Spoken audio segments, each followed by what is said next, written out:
untuk modul yang pertama ini yang saya akan jelaskan yaitu terkait PT Citra Panca Mandiri yang merupakan perusahaan yang bergerak dalam bidang jasa penyewaan alat berat, pemancangan, dan pekerjaan jembatan.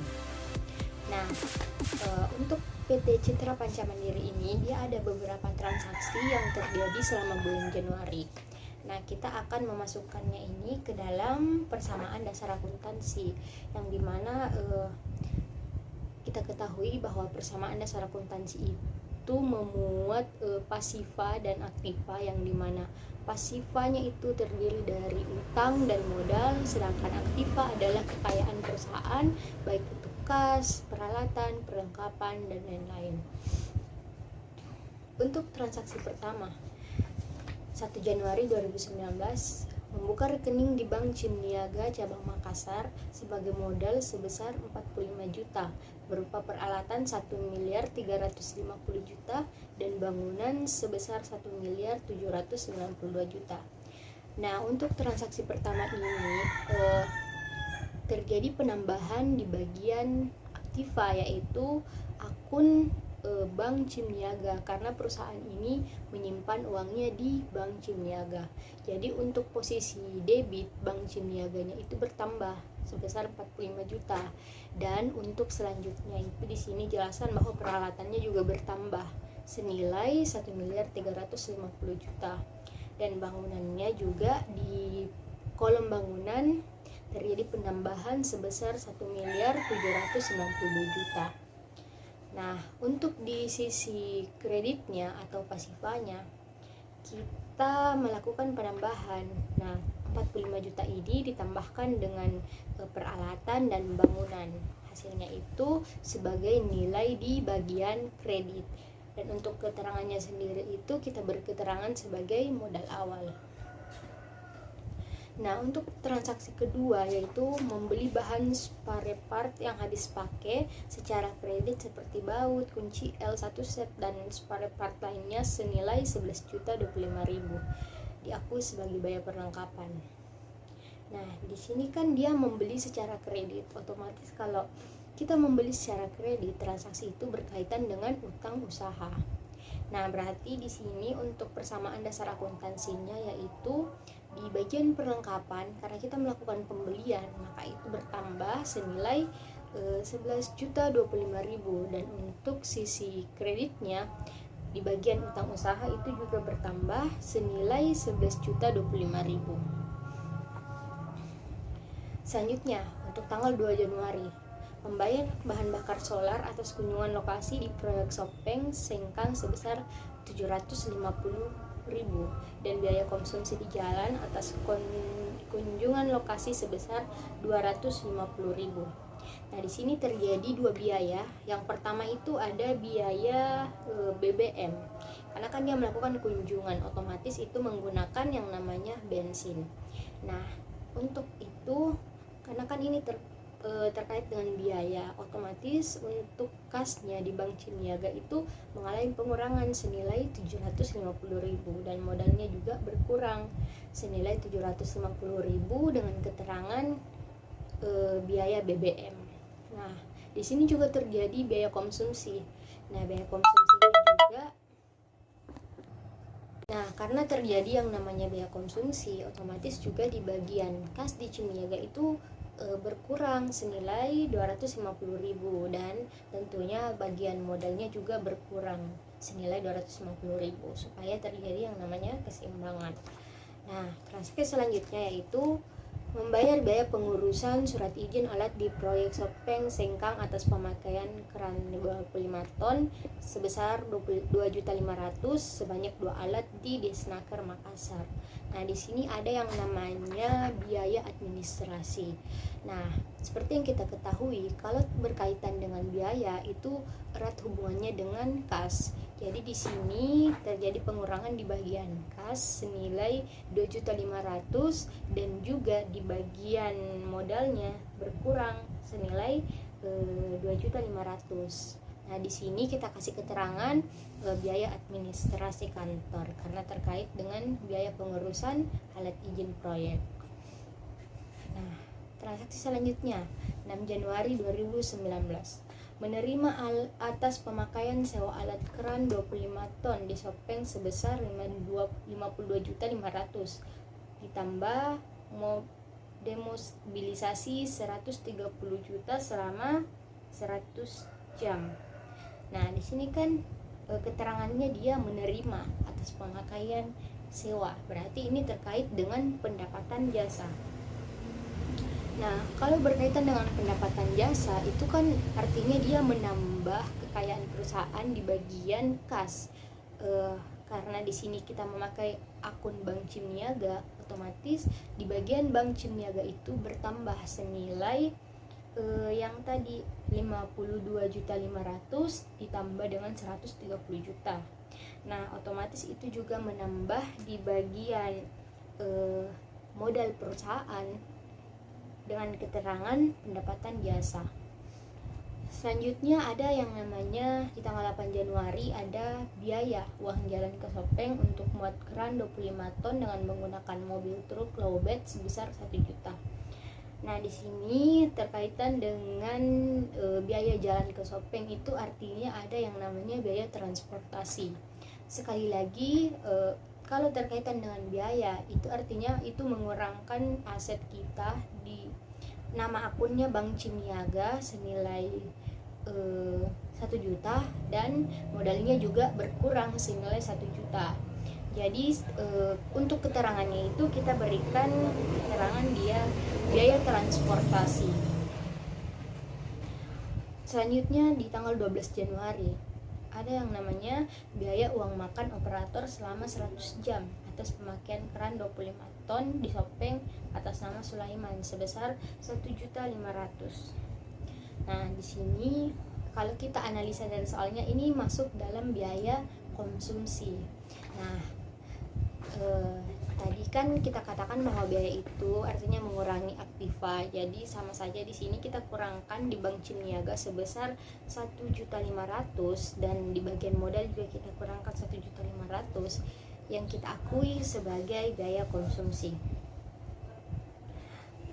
Transaksi yang ke-8 13 Januari 2019, biaya pengawalan ke Sopeng atas nama PA Sahabuddin RP 750.000. Nah, untuk biaya pengawalan ini sama saja sebenarnya dengan biaya transportasi. Nah, di sini juga mengurangi aset kita di Bank Cimniaga berupa kas sebesar 750.000 dan mengurangi juga di bagian modal senilai 750.000.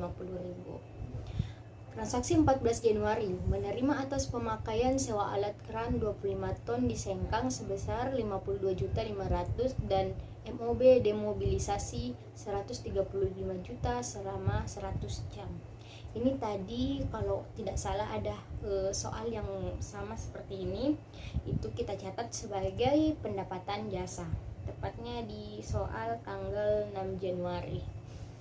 Jadi kita catat sebagai pendapatan jasa. Selanjutnya di tanggal 16 Januari, biaya uang jalan ke Sopeng untuk muat keran 25 ton dengan menggunakan mobil truk lowbed sebesar 1.200.000. Ini adalah transaksi yang berulang, yang dimana tadi kita mencatatnya sebagai biaya transportasi, yang artinya itu mengurangi aktiva sebesar 1.200.000 dan modalnya juga berkurang senilai 1.200.000. Selanjutnya, perusahaan merekrut Rina Rusli, staf admin di proyek yang mulai bekerja pada tanggal 16 Januari dengan gaji per bulan 3 juta per bulan.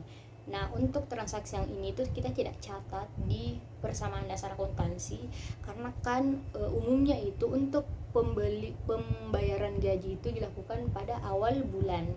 Jadi untuk pembayaran gajinya Rina Rusli ini kita catat di bulan yang akan datang, yakni bulan Februari.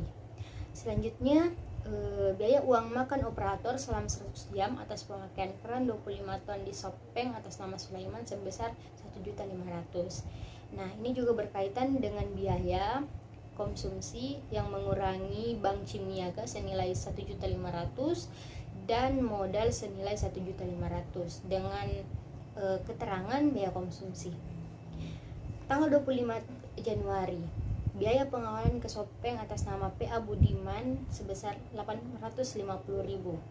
Nah, ini kita catat sebagai biaya transportasi atau biaya pengawalan dan mengurangi aktiva yakni di akun Bank Cimniaga sebesar 850.000 dan juga modal.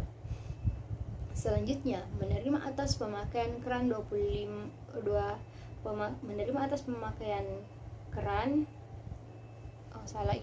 transaksi tanggal 29 Januari 2019. Membayar utang atas pembelian tanggal 2 Januari sebesar 5.100.000, sisanya akan dibayar bulan berikutnya. Nah, kalau kita lihat lagi yang tadi transaksi kedua, perusahaan ini melakukan pembelian perlengkapan secara kredit sebesar 11.025.000. Nah, perusahaan ini membayar setengahnya dulu dari 11.25.000, yakni senilai 5.100.000. Jadi berkaitan dengan pembayaran utang itu artinya mengurangi di bagian aset, yaitu akun Bank Cimniaga senilai 5.100.000 dan juga mengurangi utang usaha sebesar 5.100.000 dengan keterangan pembayaran utang. Selanjutnya, tanggal 30 Januari menerima atas pemakaian keran 70 ton selama 1 hari di Kapasa sebesar 17 juta. Nah, ini artinya kita menerima, artinya itu pendapatan jasa, kita catat sebagai pendapatan jasa yang menambah di bagian aktiva dengan akun Bank Cimniaga, dan bagian modal sama-sama bertambah senilai 17 juta. Selanjutnya, membeli spare part lem kunci pipa tang buaya sebesar 895.000 di CV Surya Teknik. Nah, ini melakukan pembelian perlengkapan, jadi ini menambah akun perlengkapan senilai 895.000 dan juga mengurangi di bagian modal senilai 895.000. Salah ya. Di sini berkaitan dengan pembelian spare part ini, itu artinya terjadi pengeluaran kas. Jadi kas di Bank Cimniaga kita itu berkurang senilai 895.000 dan otomatis perlengkapannya juga bertambah karena kan kita melakukan pembelian, jadi perlengkapan bertambah senilai 895.000 dan untuk keterangannya itu adalah biaya perlengkapan. Selanjutnya, tanggal 30 Januari membayar keperluan kecil untuk operasional kantor dan dicatat sebagai beban lain-lain. Nah, untuk pembayaran ini otomatis juga mengurangi di sisi kas, yaitu kas di Bank Cimniaga senilai 525.000 dan itu juga mengurangi di modal senilai 525.000 juga, dan kita catat sebagai beban lain-lain. Selanjutnya, membayar tagihan telepon kantor 1.250.000, air kantor 725.000. Nah, untuk pencatatannya ini kita lakukan 2 pencatatan. Yang pertama, kita catat di sisi akun Bank Cimniaga itu berkurang. Jadi kita urutkan. Yang pertama itu telepon kantornya 1.250.000 dan di bawahnya kita catat lagi air kantornya 725.000, dan untuk kreditnya itu kita catat di bagian modal berkurang senilai 1.250.000 dan 725.000 dengan nama akun biaya telepon dengan keterangan biaya telepon dan biaya air kantor. Selanjutnya,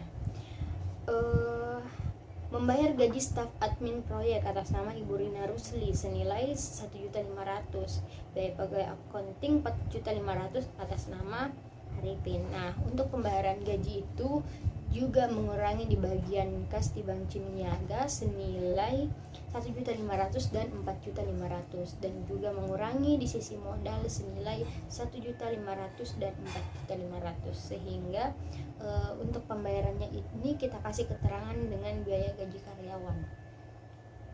Selanjutnya, untuk transaksi terakhir yaitu tanggal 31 Januari menarik uang tunai di Bank Cimniaga untuk keperluan pribadi sebesar 10 juta atas nama Bu Oi Soejang. Nah, ini berkaitan dengan pengambilan pribadi, artinya ada yang namanya prive. Kita sebutnya prive. Nah, untuk prive ini dia mengurangi di bagian kas di Bank Cimniaga karena dia melakukan penarikannya di Bank Cimniaga. Jadi kas kita berkurang di Bank Cimniaga senilai 10 juta dan juga modal kita berkurang senilai 10 juta. Nah, dari soal yang tadi ini kita jumlahkan berapa sisi aktiva di bagian Bank Cimniaga, berapa di bagian peralatan, berapa di bagian bangunan, berapa saldo akhirnya, dan di bagian peralatan.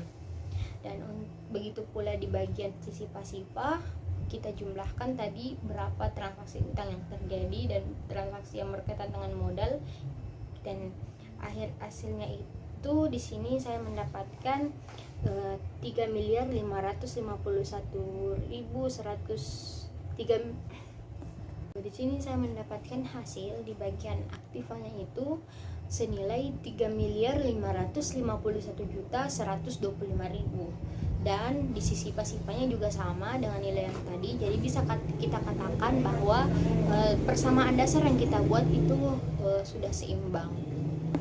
Baik, karena kita sudah membuat persamaan dasar akuntansinya, sekarang kita membuat laporan keuangannya.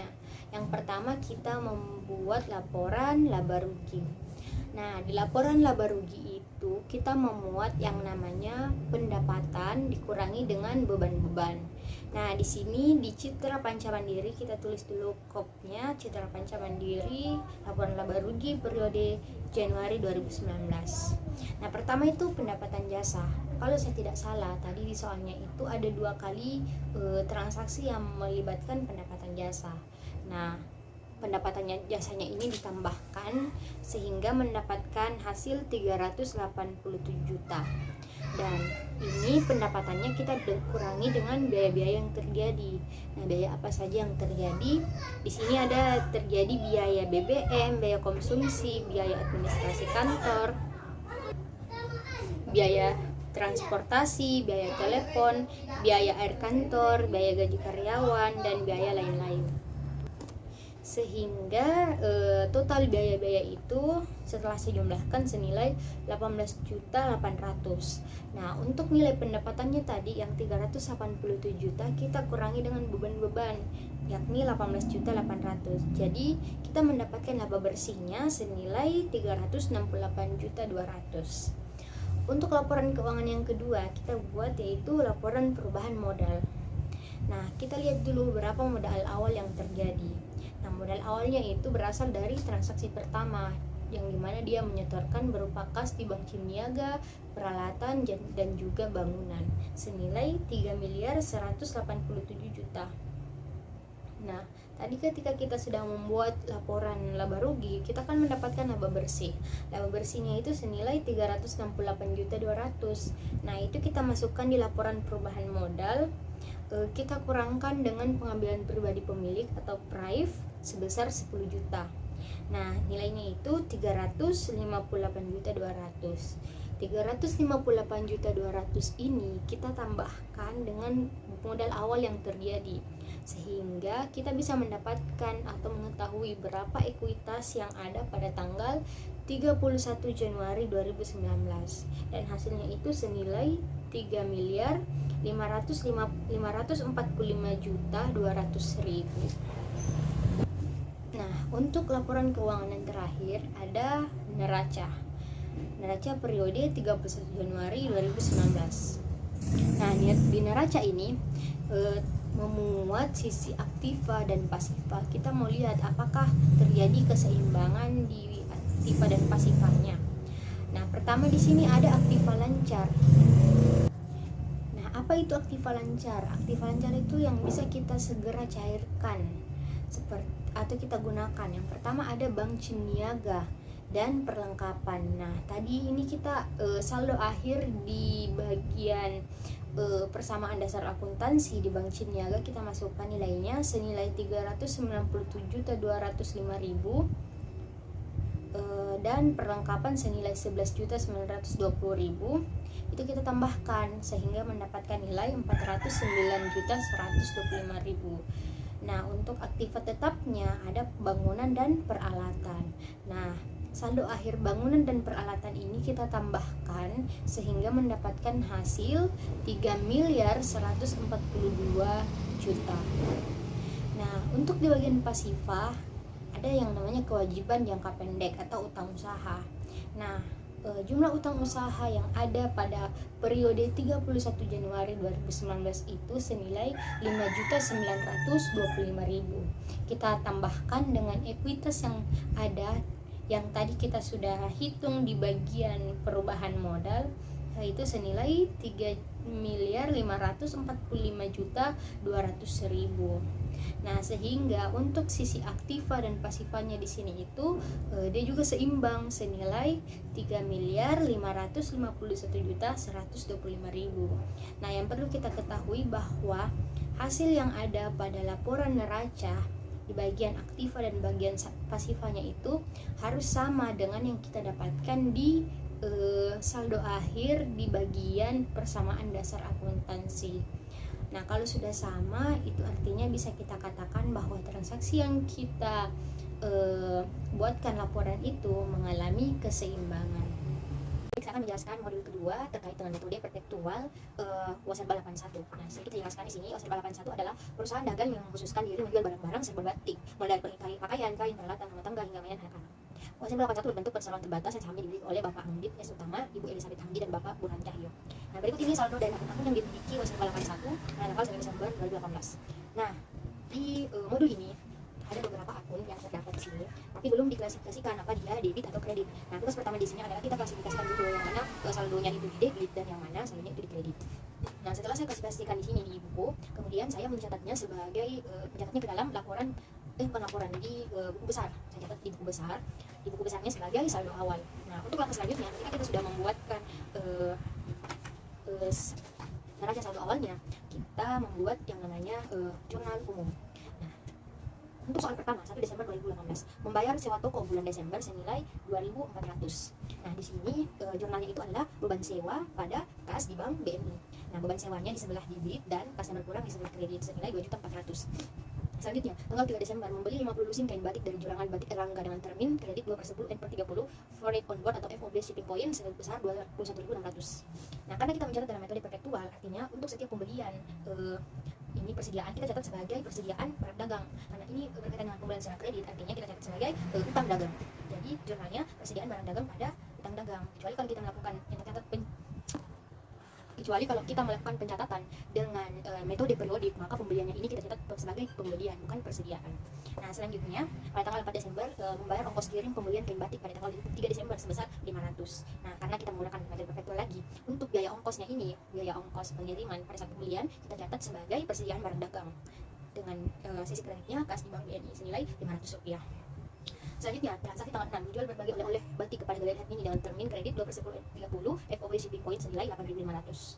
Nah, untuk di sini karena kita melakukan penjualan secara kredit, otomatis piutang kita bertambah, piutang dagang kita bertambah senilai 8.500 dan penjualan kita juga mengalami penambahan di sisi kredit 8.500. Karena kita mencatat dengan metode perpetual, artinya ada dua kali jurnal. Yang pertama kita catat sebagai piutang dan yang kedua kita catat beban pokok penjualannya dengan jurnal beban pokok penjualan pada persediaan barang dagang senilai 5.000. Selanjutnya, transaksi tanggal 7 Desember menerima pelunasan piutang dari Bapak Agi Gunawan Purba atas penjualan bulan November sebesar 8.900 tanpa diskon. Nah, karena ini berkaitan dengan pembayaran piutang oleh pelanggan, otomatis kas kita mengalami penambahan dan piutang mengalami pengurangan. Jadi jurnalnya adalah kas di Bank BNI pada piutang dagang senilai 8.900. Karena di sini di soal dijelaskan bahwa tidak mendapatkan diskon. Transaksi selanjutnya mencatat penjualan tunai tanggal 1 sampai 10 Desember senilai 27.200 dengan beban pokok penjualan 16.000. Nah, ini sebenarnya soal yang berulang, itu masuk kepada pendapatan. Jadi kita catatnya sebagai untuk jurnal pertama itu kas di Bank BNI pada penjualan senilai 27.500. Dan untuk beban pokoknya kita catat dengan jurnal beban pokok penjualan pada persediaan barang dagang senilai 16.000. Transaksi selanjutnya tanggal 12 Desember melunasi utang pembelian barang tanggal 3 Desember. Nah, utang pada tanggal 3 Desember ini senilai 21.600. Karena melakukan pembayaran utang, otomatis itu utangnya berkurang, dan di sini karena mendapatkan diskon pada saat pembelian senilai 2%, karena di sini keterangannya terminnya 2/10 N/30, karena perusahaan ini membayar utangnya di tanggal 12 Desember, tanggal 12 ke tanggal 3 itu ada 9 hari, otomatis dia mendapatkan potongan senilai 2%. 2% dari 21.500 itu berapa? 2% itu ada Rp432.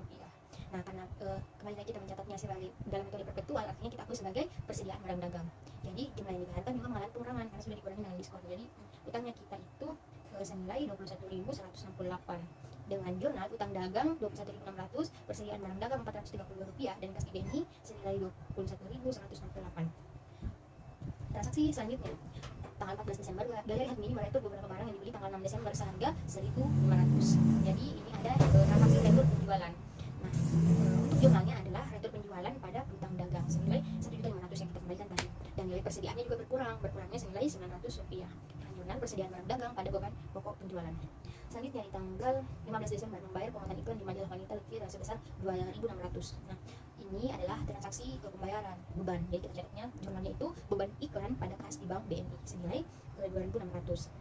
Selanjutnya, transaksi tanggal 16 Desember menerima pelunasan piutang Galeri Hatmini. Nah, Galeri Hatmini ini melakukan pembelian pada tanggal 6 Desember. Jadi kita yang menjual. Jadi di sini karena dia membayarnya tidak lebih dari 10 hari, jadi dia mendapatkan potongan senilai 2%. Nah, jumlah utangnya itu adalah 8.500, tapi karena tadi sudah diretur 1.500, jadi tersisa 7.000.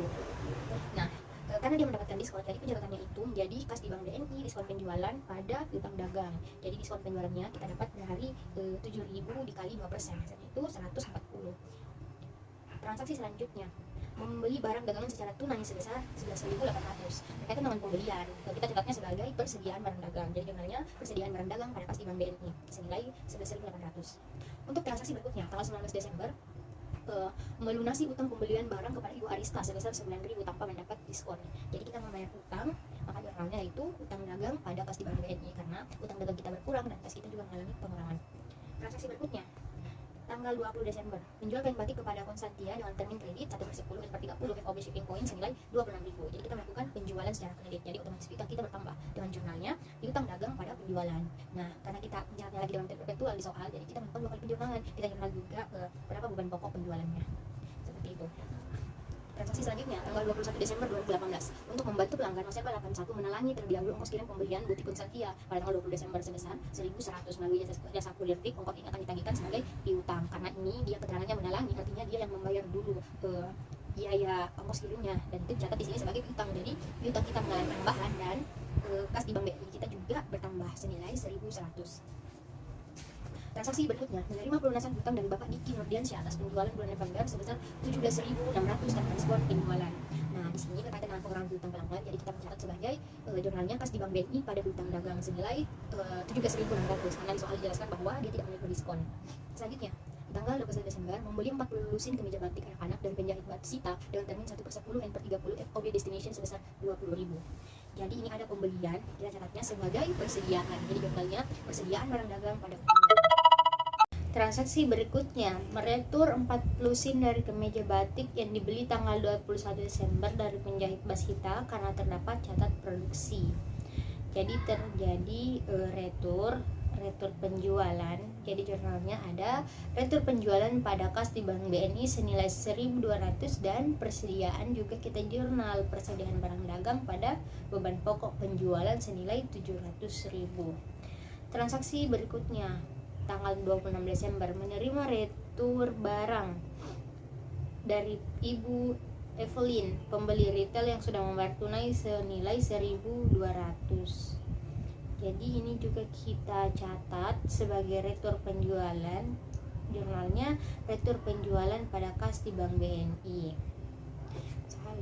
Untuk transaksi berikutnya ada menerima retur barang dari Ibu Evelina, pembeli retail yang sudah membayar tunai senilai 1.200. Di sini kita jurnalnya sebagai retur penjualan karena dia yang memberikan barang ke kita. Jadi kita catat di bagian retur penjualan dengan jurnal retur penjualan pada kas di bank BNI senilai 1.200 dan persediaan dan beban pokoknya kita juga mengalami pengurangan senilai Rp700. Transaksi berikutnya membayar gaji administrasi staf penjualan 7.600 dan staf administrasi 4.800. Jadi pembayaran gaji yang jurnalnya itu beban gaji staf penjualan dan beban gaji administrasi pada kas di bank BNI senilai 12.400. Transaksi berikutnya tanggal 29 Desember membeli perlengkapan toko seperti kertas truk, label sebesar Rp800. Nah, untuk jurnalnya itu pembelian perlengkapan, jadi perlengkapan pada kas di Bank BNI senilai Rp800. Transaksi berikutnya tanggal 30 Desember menjual kemeja batik anak-anak kepada SD Andika Pranusatia dengan termin kredit 12/10 FOB shipping coin senilai 18.750.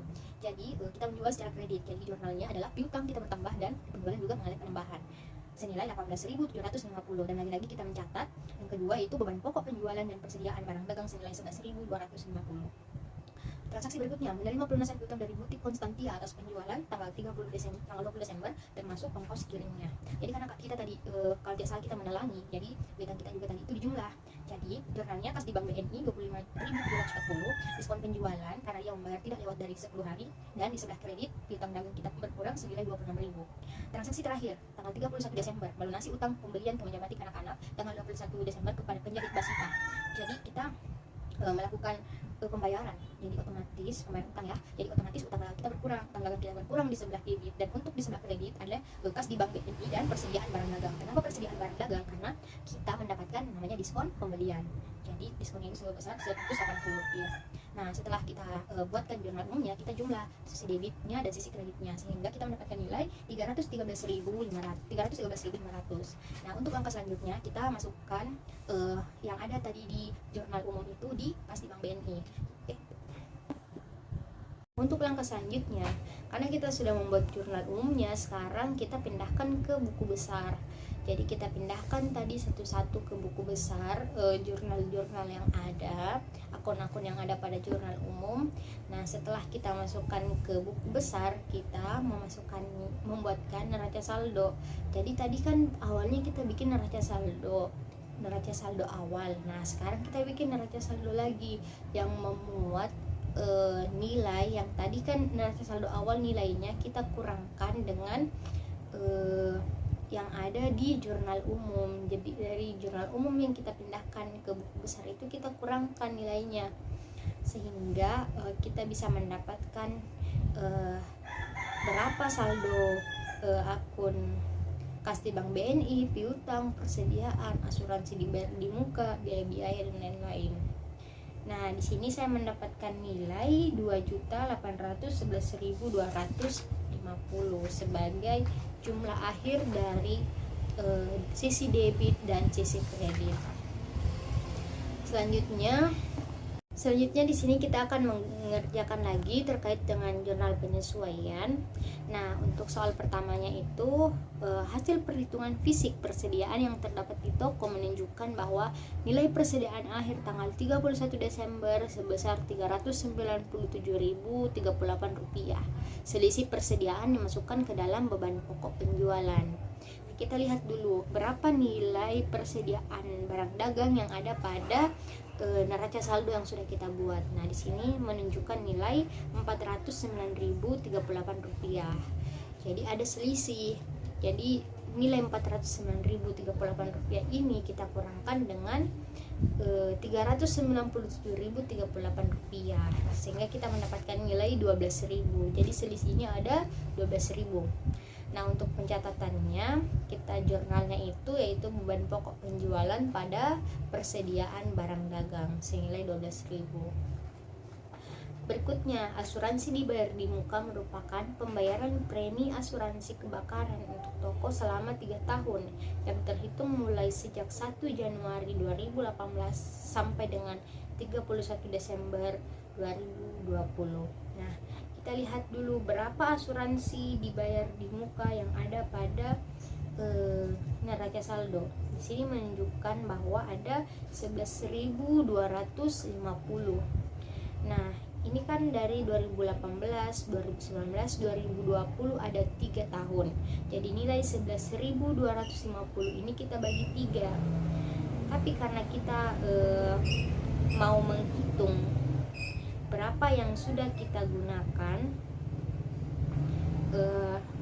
akhirnya kita untuk transaksi kedua ini kita menghitung premi asuransi. Nah, asuransinya di sini kan jangka waktunya 3 tahun, yaitu 2018, 2019, 2020. Nah, di neraca saldo itu menunjukkan saldonya senilai 11.250. Nah, karena 3 tahun, akhirnya kita membagi menjadi 3. Jadi 11.250 kita bagikan dengan 3 tahun, hasilnya 3.750.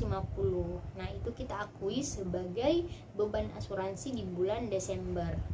Dengan jurnal beban asuransi pada asuransi dibayar di muka senilai 3.750. Selanjutnya, hasil perhitungan fisik perlengkapan barang habis pakai toko seperti kantong pembungkus dan sejenisnya menunjukkan saldo akhir sebesar 1.500. Kita lihat di sini berapa nilai perlengkapan di neraca saldo. Di sini nilai perlengkapannya ada 8.400 dan di perhitungan akhirnya itu mengatakan sisanya itu sisa 1.500, jadi ada selisih. Jadi kita lakukan pengurangan 8.400 ini kita kurangkan dengan 1.500, hasilnya ada 6.900. Jadi itu kita catat sebagai di jurnal penyesuaian itu beban perlengkapan toko pada perlengkapan senilai 6.900.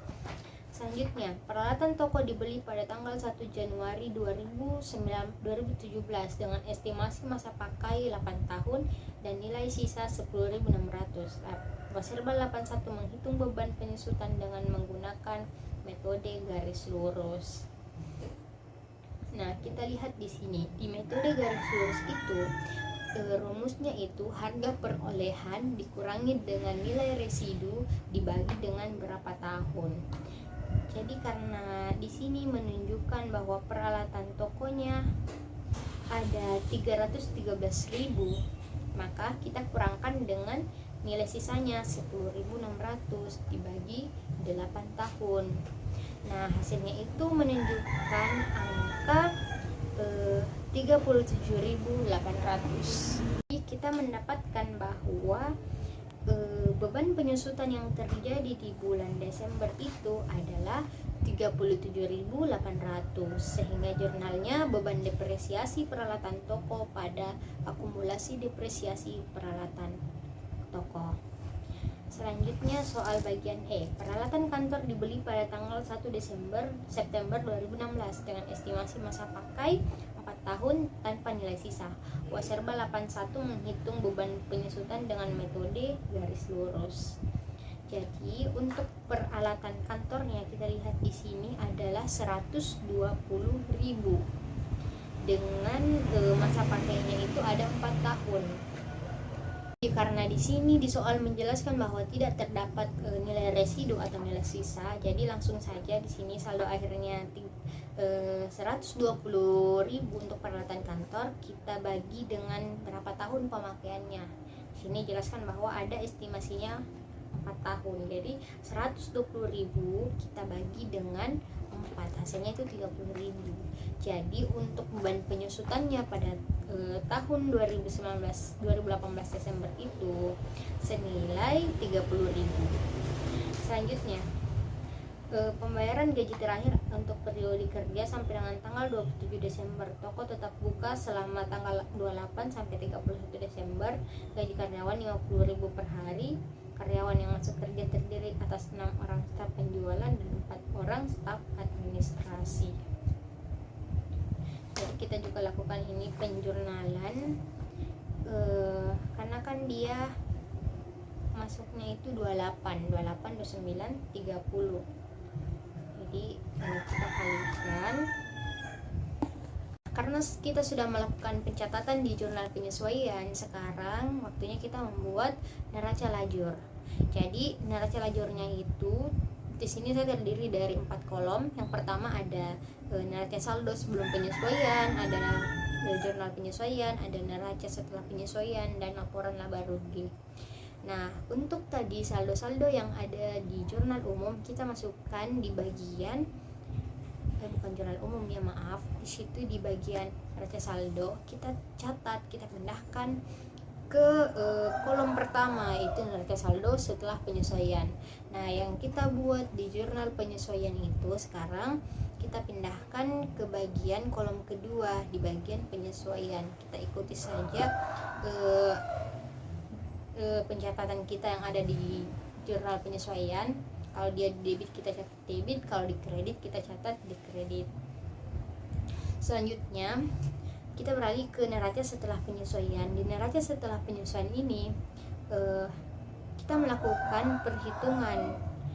Jadi nilai yang ada di neraca saldo setelah penyesuaian kita kurangkan atau kita tambahkan dengan yang ada di jurnal penyesuaian. Contohnya di di akun persediaan barang dagang. Nah, di neraca saldo penyesuaian itu, sebelum penyesuaian itu nilainya 409.038. Sedangkan di bagian neraca penyesuaian itu terjadi pengurangan di sisi kredit senilai 12.000. Jadi setelah kita melakukan pengurangan, nilainya adalah 397.038. Itu kita masukkan ke neraca saldo setelah penyesuaian. Selanjutnya untuk laporan laba rugi.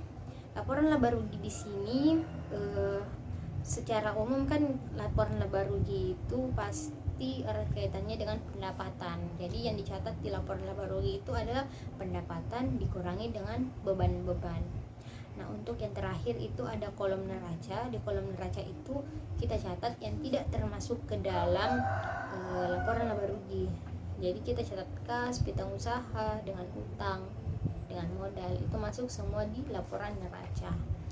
Nah, setelah kita menghitung semuanya dan seimbang, nah selanjutnya kita bikinkan laporan laba rugi. Nah, laporan laba ruginya kan ada laporan keuangannya ada 3 ya, laporan keuangannya ada pertama laporan laba rugi, yang kedua laporan perubahan ekuitas, dan yang ketiga neraca. Nah, sebenarnya untuk di bagian sini lumayan cukup mudah menurut saya, karena kan sebelumnya kita sudah membuat laporan neraca lajur. Nah, untuk di neraca lajur itu ada kolom laporan laba rugi. Jadi itu nilainya sisa kita pindahkan. Nah, penjualannya ada berapa dan beban-bebannya ada apa saja. Nah, di situ penjualannya menunjukkan angka 2.227.850 dengan beban-beban, ada beban potongan penjualan, diskon penjualan, beban pokok penjualan, beban sewa, beban depresiasi, dan lain-lain, menunjukkan saldo Rp1.813.020. Dan setelah itu kita memperoleh laba bersih senilai Rp414.830. Selanjutnya kita buatkan laporan perubahan ekuitas. Laporan perubahan ekuitas ini sama saja, kita tulis dulu berapa modal awalnya per 1 Januari 2019, kita tambahkan dengan laba bersih yang ada di laporan laba rugi. Dan tadi kalau tidak salah di soal itu ada transaksi penambahan modal, jadi ada penambahan modal sebesar 100.000. Jadi kita jumlahkan, jadi kita dapatkan nilai Rp514.830. Nah, hasilnya ini kita kurangi dengan dividen. Dividennya senilai 90.000. Nah, hasilnya modal akhir per 31 Desember 2019 itu menunjukkan angka Rp695.030. Nah, selanjutnya kita buatkan neraca. Neracanya di sini terbagi menjadi 2, yaitu aktiva dengan pasiva. Jadi kita catat ada aktiva lancarnya, ada aktiva tetapnya. Aktiva lancarnya itu seperti kas di bank BNI, piutang usaha, persediaan, asuransi, dan perlengkapan toko. Sedangkan aktiva tetapnya itu ada peralatan toko, akumulasi depresiasi peralatan toko, peralatan kantor, akumulasi depresiasi peralatan kantor. Nah, untuk di aktiva tetap ini, peralatan tokonya kita kurangkan dengan akumulasi depresiasi peralatan toko. Begitupun dengan peralatan kantor, kita kurangkan juga dengan akumulasi depresiasi peralatan kantor, sehingga kita mendapatkan total aktiva senilai 837.250. Nah, untuk di bagian pasiva ada kewajiban. Yang pertama ada utang dagang atau ada utang gaji, ada beban yang harus dibayar, ada utang bank, dan ada utang bunga.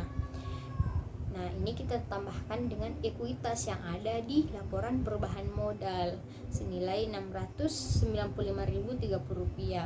Jadi total pasifanya itu sama dengan yang ada di aktiva senilai Rp837.250. Nah, selanjutnya langkah selanjutnya itu kita buatkan jurnal penutup. Nah, apa-apa yang perlu kita tutup? Yang pertama kita menutup penjualan, yang kedua kita menutup laba ruginya, dan yang ketiga kita menutup modal, dan yang terakhir kita menutup dividennya. Jadi di sini di bagian penjualan ada 2.227.850. Kita buatkan jurnal, yaitu penjualan pada ikhtisar laba rugi. Selanjutnya untuk menutup akun laba ruginya kita sisi debitkan dan beban-bebannya kita sisi kreditkan. Jadi ikhtisar laba rugi pada retur dan potongan penjualan, pada diskon penjualan, pada beban pokok penjualan, beban gaji, dan seterusnya. Nah, setelah itu kita tutup akun modal senilai 414.830 dan kita menutup dividen, atau kalau tidak kita bisa gunakan prive, tapi karena di transaksi ini tidak ada prive, jadi yang kita tutup adalah akun dividen. Selanjutnya ada neraca saldo setelah penutupan.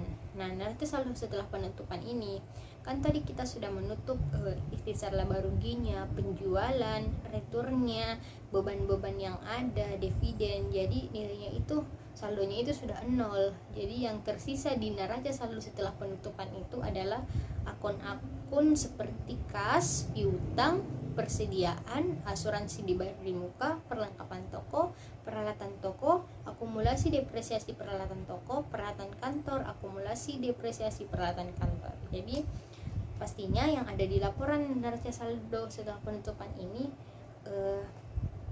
yang kita masukkan itu sisa yang tidak kita tutup tadi di jurnal penutup.